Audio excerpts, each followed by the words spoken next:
तुम इतना जो मुस्कुरा रहे हो, क्या गम है जिसको छुपा रहे हो।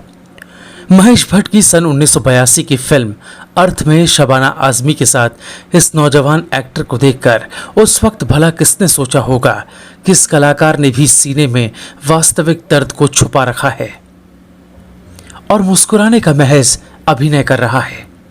इस गीत की तासीर को जगजीत सिंह ने अपनी आवाज से जिस गहराई से एहसास कराया था, उसकी शिद्दत आज भी महसूस की जा सकती है। इस गीत के फिल्मांकन में अवसाद में डूबी शबाना आजमी को राज किरण बाहर निकालने की कोशिश कर रहे हैं। सालों साल तक गम में डूबे लोगों की हौसला अफजाई के लिए ये गीत एक मिसाल के तौर पर सुनाया जाता रहा। लेकिन कई सालों बाद जब राज किरण खुद अवसाद में डूबे तो कितने लोगों ने उन्हें उबारने की कोशिश की। पिक्चर प्लस आज आशाओं और उत्साह से भरे उस कलाकार की पूरी दास्तान लेकर आया है। सच वो तारा न जाने कहां खो गया। कहते हैं जिसका कोई नहीं उसका तो खुदा है यारों। फिल्मी दुनिया के मायावी संसार के चमकते सितारों में भी राज किरण का किसी से कोई रिश्ता नहीं था। वो तो अपनी बदौलत फिल्मों में आए। 19 जून 1949 को जन्मे राज किरण की शुरुआत बी.आर. इशारा की सन 1975 की फिल्म कागज की नाव से हुई, जिसमें उन्होंने सारिका के अपोजिट किरदार निभाया। फिल्म को सराहना मिली। यही नहीं, वो बी.आर. चोपड़ा की फिल्म मजदूर में दिलीप कुमार के बेटे की भूमिका में भी नजर आए। सुभाष घई की पुनर्जन्म की कथा पर आधारित फिल्म कर्ज में ऋषि कपूर के पूर्व जन्म की भूमिका में थे, जिन्हें उनकी प्रेमिका सिम्मी ने धोखे से मार डाला था। जस्टिस चौधरी में राज किरण का नेगेटिव किरदार था, जो अपने ससुर को ब्लैकमेल करता था। राज किरण ने करीब 50 से ज्यादा फिल्मों में काम किया, जिनमें शिक्षा, मान अभिमान, बसेरा, राज तिलक, मनोकामना, हिप हिप हुर्रे, घर हो तो ऐसा, वारिस जैसी फिल्में भी यादगार हैं। 90 के दशक में राज किरण ने दूरदर्शन की ओर भी रुख किया और रिपोर्टर, आखिर कौन के अलावा आहत सीरियल में काम किया था। मुंबई निवासी सिंधी परिवार से ताल्लुक रखने वाले राज किरण को फिल्मों और सीरियल्स में देखने के बाद ऐसा लग रहा था कि उनका काम ठीक ठाक चल रहा है, मगर वास्तव में ऐसा नहीं था।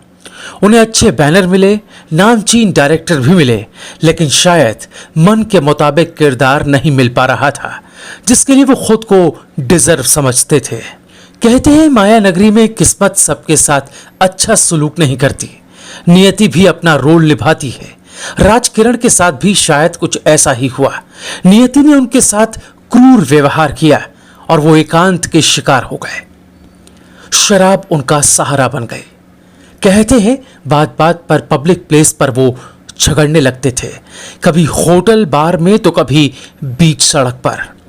उन पर पुलिस केस भी होने लगे, जिसके बाद प्रोड्यूसर्स उन्हें फिल्मों में लेने से कतराने लगे। उनकी मानसिक स्थिति बिगड़ने की खबर आई तो मुंबई के किसी मानसिक अस्पताल में उनका इलाज भी चला। वो ठीक हो गए, लेकिन हालात नहीं बदले।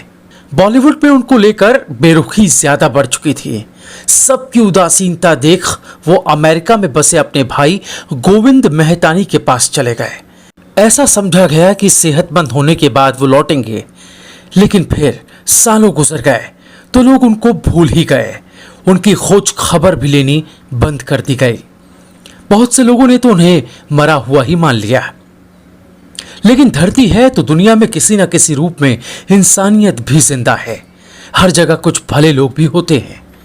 इसमें दीप्ति नवल का नाम भी शामिल है, जो कि हिप हिप हुर्रे में राज किरण की नायिका बनी थी। दीप्ति ने अपने संपर्क सूत्रों से पता लगाया। उनको जानकारी मिली कि राज किरण को न्यूयॉर्क में किसी ने टैक्सी चलाते देखा है। उनके साथ कर्ज फिल्म में काम कर चुके दिवंगत कलाकार ऋषि कपूर से भी राज की अच्छी दोस्ती थी। जब मुद्दत तक कोई खबर नहीं लगी तो ऋषि कपूर ने उन्हें तलाशने का बीड़ा उठाया। वो किसी काम के सिलसिले में अमेरिका गए थे तो राज के भाई गोविंद मेहतानी से संपर्क किया था। पता चला कि राज अटलांटा के किसी मानसिक रोगी अस्पताल में भर्ती है। हॉस्पिटल का खर्च वो वहां पर काम करके निकाल रहे हैं। ऋषि उनसे भेंट तो नहीं कर पाए, लेकिन इस घटना को उन्होंने फिल्म बिरादरी और मीडिया से शेयर किया। लेकिन उस खबर को देखकर अमेरिका में ही रह रही राज किरण की बेटी ऋषिका ने इसका खंडन कर दिया। उन्होंने बताया कि उनके पापा अटलांटा के मानसिक अस्पताल में नहीं बल्कि न्यूयॉर्क से गुमशुदा हैं। न्यूयॉर्क पुलिस और प्राइवेट डिटेक्टिव्स के माध्यम से उन्हें तलाशने का प्रयास जारी है। राज कहां है, फिलहाल ये एक रहस्य है। नेट पर जितना भी सर्च किया जाए, उनके नाम के साथ सिर्फ मिसिंग शब्द ही लिखा नजर आता है। मानो फिल्मी बिरादरी को अपने ही साथी गुमनाम कलाकार की कोई चिंता ही नहीं। दोस्तों, अगर अमेरिका और खास तौर पर न्यूयॉर्क में आपके कोई संपर्क सूत्र हो तो ये जानने की जरूर कोशिश करें कि 80 के दशक का वो खूबसूरत और मुस्कुराता चेहरा राज किरण कहां है और किन हालात में है। अगर आपके पास उनसे जुड़ी कोई और जानकारी मिले तो इस वीडियो के कमेंट बॉक्स में जरूर इंफॉर्मेशन शेयर कीजिएगा। पिक्चर प्लस, जिंदगी का बायोस्कोप।